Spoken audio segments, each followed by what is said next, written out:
प्राचीन काल, प्राचीन भारत हम कह सकते हैं। प्राचीन भारत को पढ़ने के लिए हम पढ़ते हैं। ये बहुत ही महत्वपूर्ण किताब है द इंस्टीट्यूट की हिस्ट्री के लिए। प्राचीन भारत में पहले पढ़ते हैं हम लोग पाषाण काल।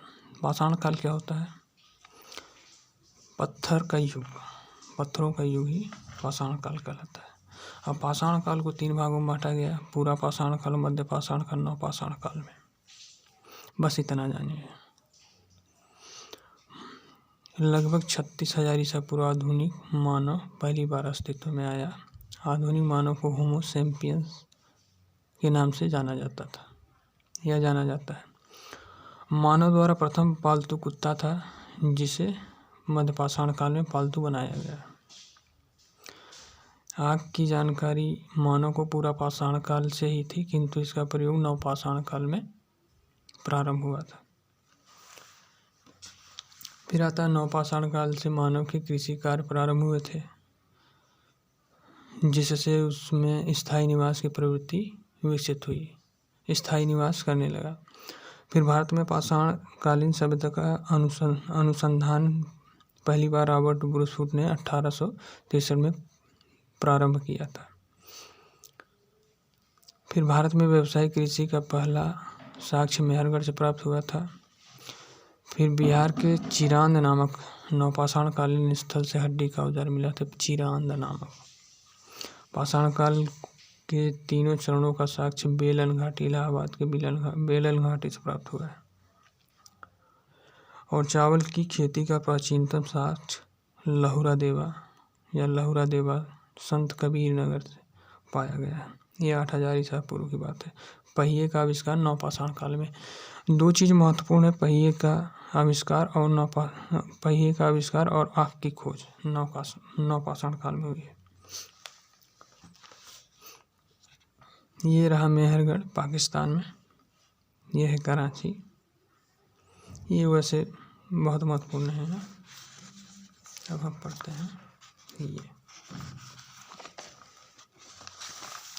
ये कह सकते हैं। देखो, सिंधु घाटी सभ्यता, हड़प्पा सभ्यता इसे कहते हैं,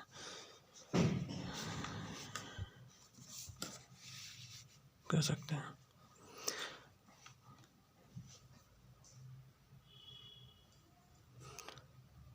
सिंधु घाटी सभ्यता के प्रमुख स्थल और उन उत्खननकर्ता जो कि बहुत ही महत्वपूर्ण है।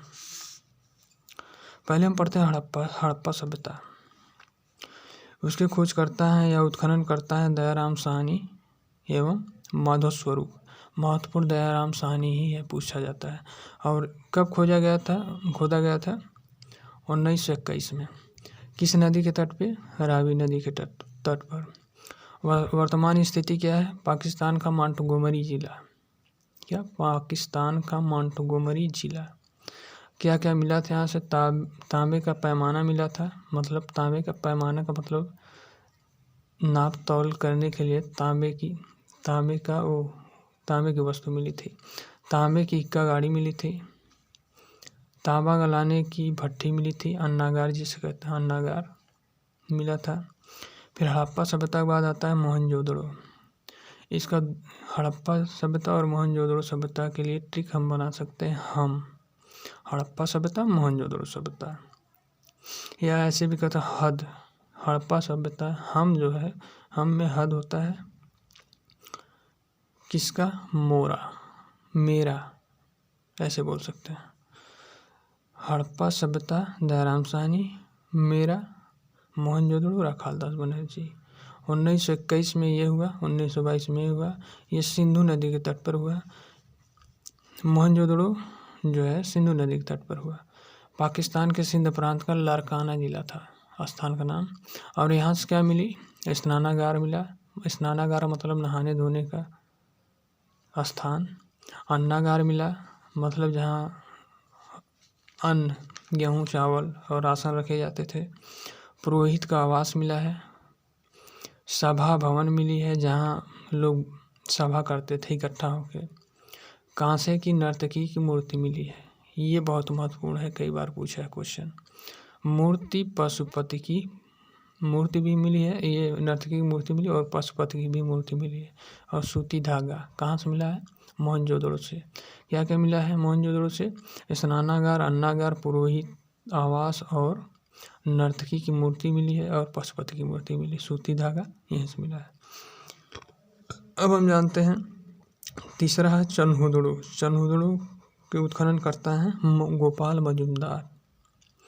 ये कब हुआ? 1934 में। कहाँ? सिंधु नदी के तट पर। क्षेत्र क्या है? सिंधु प्रांत, वर्तमान स्थिति पाकिस्तान में। यहाँ से क्या मनका बनाने का कारखाना मिला। मनका क्या होता है? गुड़िया, माला बनाने का कारखाना प्राप्त हुआ है। दावात मिला है, काजल कंघा मिला है। कहाँ से? चन्हुदड़ो। काजल कंघा, दावात और मनका बनाने का कारखाना चन्हुदड़ो से मिला है। अब आता है रंगपुर। ये इसके उत्खनन करता है रंगनाथ राव। कब हुआ था? 1953 से 1954 में। किस नदी के तट पर? मांदर। और स्थान क्या है? गुजरात का काठियावाड़ जिला। यहाँ से क्या मिला है? गुजरात के काठियावाड़ जिला से मिला है चावल की भूसी। अगर पूछता है कोई तो क्वेश्चन कैसे पूछेगा? चावल की भूसी कहाँ मिली, किस स्थान से मिली है, किस सभ्यता या किस प्रमुख स्थल से मिली है, तो दे देगा ऑप्शन हड़प्पा सभ्यता, मोहनजोदड़ो सभ्यता, रंगपुर और रोपड़। तो पता रहेगा तो आप मारेंगे रंगपुर, नहीं तो कुछ भी मार सकते हैं इसमें से। अब बात करते हैं रोपड़। रोपड़ के उत्खनन करता है यज्ञदत्त शर्मा। ये कब हुआ? 1953 में भी हुआ। 53 से 55 तक चलता रहा। सतलज नदी के किनारे। वर्तमान स्थिति पंजाब का रोपड़ जिला। रोपड़ पंजाब का रोपड़ जिला। मानव के साथ कुत्ते को दफनाने का साक्ष्य यहीं से मिला है। कहाँ से? रोपड़। और इसको कैसे याद करते हैं? जब कुत्ता मर जाता है तो आदमी रो देता है, रोता है, तब रोपड़ सतलज नदी किनारे पंजाब का रोपड़ जिला है। यज्ञदत्त शर्मा। अब हम बात करें छठवां है प्रमुख स्थल में लोथल। लोथल के रंगनाथ राव थे उत्खनन करता और 1955 से 62 में हुआ है। ये भगवा नदी किनारे गुजरात का अहमदाबाद जिला है। और यहाँ से क्या मिला है? गोदीवाड़ा युग्मित समाधान रंगाई के कुंड मिले हैं। हाथी दांत का पैमाना मिला है। पैमाना मतलब नापने का, नापने वाला वो वस्तु होती, नापने की वस्तु होती है। क्या क्या मिला है? लोथल से गोदीवाड़ा युग्मित समाधान रंगाई के कुंड मिले हैं। ठीक, ये उतना महत्वपूर्ण नहीं है। अब आते हैं कोट दीजी। 7वां है। ये फजल अहमद ने खोजा था 1955 में सिंधु नदी के तट पर। सिंधु प्रांत का खैबर स्थान पाकिस्तान में ये भी पड़ता है। पत्थर के वाणाग्र मिले हैं। फिर अब हम बात करते हैं आलमगीरपुर। 8वां आलमगीरपुर। ये यज्ञदत्त शर्मा ने खोज करता है इसके 1958 में हिंडा नदी के तट पर। उत्तर प्रदेश का मेरठ जिला है। सांप तथा रीछ की मृण मूर्ति मिली है। 9वां है कालीबंगा। कालीबंगा बीबी लाल और बीबी के थापर ये उत्खनन करता है 1961 में। कहाँ? घग्घा नदी किनारे। कहाँ? राजस्थान का श्री गंगानगर जिला है। कहाँ? यहाँ क्या मिलता है? जूते खेत मिलते हैं। ये बहुत पूछा है, जूते खेत के साक्ष्य कहाँ से मिले हैं? तो कालीबंगा से। कालीबंगा मतलब होता है काली रंग की चूड़ियाँ, काली चूड़ियाँ। ठीक।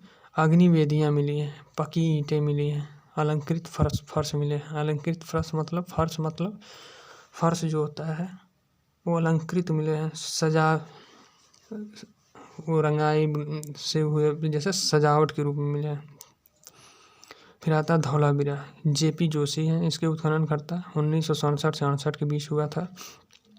गुजरात का कच्छ जिला है। और पालिशदार श्वेत पाषाण खंड मिले हैं। स्टेडियम मिला है। कहाँ से मिला? धौलावीरा से। सैंधव लिपि के 10 बड़े अक्षर लंबा जलाशय ये मिला है। फिर आता है बनावली। रविंद्र सिंह बिष्ट ने किया इसकी खुदाई 1973 से 74 में, कह सकते हैं। रंगाई का काम हुआ था, मतलब रंगोई नदी किनारे। हरियाणा का हिसार जिला। मिट्टी का खिलौना और हल, जौ, माता देवी की मृण मूर्ति ये भी महत्वपूर्ण। बनवाली का भी। मिट्टी का खिलौना कहाँ से मिला है पूछ लिया, बनवाली। हल कहाँ से मिला है, बनवाली। जौ कहाँ से मिला है, बनवाली। मातृ देवी की मृण मूर्ति मिली है बनवाली से। ये रहे महत्वपूर्ण सभ्यताएं, ये कहते हैं बहुत ही महत्वपूर्ण। यहाँ से 1-2 क्वेश्चन पक्का पूछता है। अब हम बात करते हैं ऋग्वैदिक काल की। ठीक, ऋग्वैदिक काल की आप इसको समझिए। देखो हम जब हड़प्पा सभ्यता की बात करते हैं, वैदिक सभ्यता, सीक्वेंस याद करिएगा। हड़प्पा सभ्यता के बाद आता है वैदिक सभ्यता। वैदिक सभ्यता में क्या होता है, इसको 2 भागों में बांटा जाता है, ऋग्वैदिक काल, उत्तर वैदिक काल। ऋग्वैदिक काल को 1500 से 1000 ईसा पूर्व माना जाता है। उत्तर वैदिक काल को 1000 से 600 ईसा पूर्व माना जाता है। इसके मैक्स मुलर ने आर्यों का मूल निवास स्थान मध्य एशिया को बताया। ये पूछता तो नहीं है, फिलहाल पूछ लेता है कि मध्य एशिया से आर्यों का मध्य एशिया आर्यों का निवास किसी ने बताया है, तो प्रो मैक्स मुलर जब जानते हैं, ये भी महत्वपूर्ण ही बता सकते हैं। उत्तर ध्रुव बाल गंगाधर तिलक ने बताया, उत्तरी ध्रुव से आए हैं आर्य। ऑस्ट्रो हंगरी बताया है मैकडोनाल्ड ने। सप्त सिंधु प्रदेश बताया अविनाश चंद्र बुदास ने। जर्मनी के मैदान भाग बताया प्रोपेंका। और तिब्बत बताया दयानंद सरस्वती ने। उन्होंने बताया है कि तिब्बत से आए हैं आर्य। आर्य क्यों कौन है ये बताएंगे विस्तृत रूप से। अभी तो जो महत्वपूर्ण है वही समझिए। ये शॉर्ट फॉर्म में आपको हिस्ट्री मिल रही है, बहुत ही महत्वपूर्ण है यूपीपी की दृष्टि से और वनडे एग्जाम के लेवल की दृष्टि से। अब आते हैं वैदिक सभ्यता में 2 भागों में बांटा गया, ऋग्वैदिक काल, उत्तर वैदिक काल। ऋग्वैदिक काल 1500 से 1000 ईसा पूर्व माना जाता है। उत्तर वैदिक काल जो है 1000 से 600 ईसा पूर्व माना जाता है। ऋग्वैदिक काल में क्या होता है, ऋग्वैदिक काल कई छोटे छोटे कबीलों में विभक्त थे आर्य लोग। ऋग्वैदिक काल में आर्य कई छोटे छोटे कबीलों में, कबीला क्या होता है, परिवार, समूह होता है, कबीलाई जीवन व्यतीत करते थे वैदिक काल में। जैसे उनको शिक्षा का ज्ञान नहीं था कह सकते हैं, तो अपना कबीलाई जीवन व्यतीत करते थे। ये वैदिक काल साहित्य में कबीले को जन कहा गया और कबीले के सरदार को राजन कहा गया। देखो क्या होता था, पर सबसे छोटी राजनीतिक कुल इकाई जो है कुल या परिवार होती थी, और कई कुल मिलकर ग्राम बनते थे जिसका प्रधान ग्रामीणी होता था, और कई ग्राम मिलकर विष बनता था और जिसका प्रधान विषपति होता था, और कई विष मिलकर जन बनता था, जन का प्रधान राजा होता था। तो ऋग्वेद में जन का 275 बार और विष का 170 बार उल्लेख है। सभा समिति एवं विद्युत राजनीतिक संस्थाएं थी ऋग्वैदिक काल की, और परिवार पितृसत्तात्मक था। समाज में वर्ण व्यवस्था कर्म पर आधारित थी। जैसे वर्ण व्यवस्था में हम बता रहे हैं कि वर्ण व्यवस्था जो ऋग्वैदिक के 10वें मंडल की पुरुष सूक्त से लिया है। कहाँ से लिया गया है, पुरुष सूक्त, महत्वपूर्ण है पुरुष सूक्त। तो इसमें वर्ण में जैसे ब्राह्मण, क्षत्रिय, वैश्य, शूद्र का उल्लेख मिलता है। फिर हम बात करते हैं सोम। सोम क्या है, सोम आर्यों का प्रमुख पेय, जिसे आज के दौर में कहते हैं दारू, शराब, मदिरा, मुख्य खाद्य पदार्थ है। समाज में स्त्रियों की स्थिति अच्छी थी। ऋग्वैदिक काल में स्त्रियों की स्थिति जो है अच्छी थी, लेकिन उत्तर वैदिक काल में जाके खराब हो जाती है। इस समय समाज में विधवा विवाह, नियोग प्रथा तथा पुनर्विवाह का प्रचलन था। ये बात भली भांति जानते हैं हम लोग। विधवा विवाह क्या होता है, विधवा विवाह विधवाओं का पुनः विवाह होता है। नियोग प्रथा थी तथा पुनर्विवाह का प्रचलन था, लेकिन पर्दा प्रथा और बाल विवाह, सती प्रथा प्रचलित नहीं थी। अब ये जान लीजिए ऋग्वैदिक काल की नदियाँ क्या है। नदियों का जब प्राचीन नाम से आधुनिक नाम हुआ, तो ये कभी कभी एक क्वेश्चन इसमें भी पूछा था। कुबू का कुर्रम होता, स्वास्तु का स्वात होता, कुबा का काबुल होता, गोमती का गोमल। ये अफगानिस्तान की नदियाँ हैं। वितस्ता का झेलम है, परुषणी की रावी है, विपाशा का ब्यास है, दृशदंती का घग्घर, अश्किनी, चिनाब, सतुद्री, सतलज, सदानीरा, गंडक। ये सब महत्वपूर्ण चीज़ें हैं जो कि बहुत ही शॉर्ट में आप लोगों को बताई जा रही हैं। अब पढ़ते हैं ऋग्वेद के बारे में। इसमें साहित्य भी है। ऋग्वैदिक काल में ऋग्वैदिक साहित्य भी आते हैं, जिसमें से हम पढ़ते हैं 4 वेद हैं। कौन कौन से? ऋग्वेद, सामवेद, यजुर्वेद और अथर्ववेद। और ऋग्वेद को पढ़ने के लिए जो उसके विद्वान थे, होत्र होते थे। सामवेद के उद्गाता थे, यजुर्वेद का अध्वर्यु थे, अथर्ववेद के ब्रह्मा थे। और इसमें ऋग्वेद में होता क्या था? प्रार्थना से संबंधित थी, पूजा पाठ से संबंधित था। सामवेद में क्या है? संगीत से संबंधित था। यजुर्वेद में क्या है? यज्ञ कर्मकांड होता था। अथर्ववेद में क्या है? लौकिक जगत के बारे में बताया गया है। देखो, अब इसको वेदों को पढ़ने के लिए पढ़ने में आसान करने के लिए उपवेद की रचना की। ऋग्वेद का आयुर्वेद होता है, सामवेद का गंधर्ववेद है, यजुर्वेद का धनुर्वेद है और अथर्ववेद का शिल्पवेद है।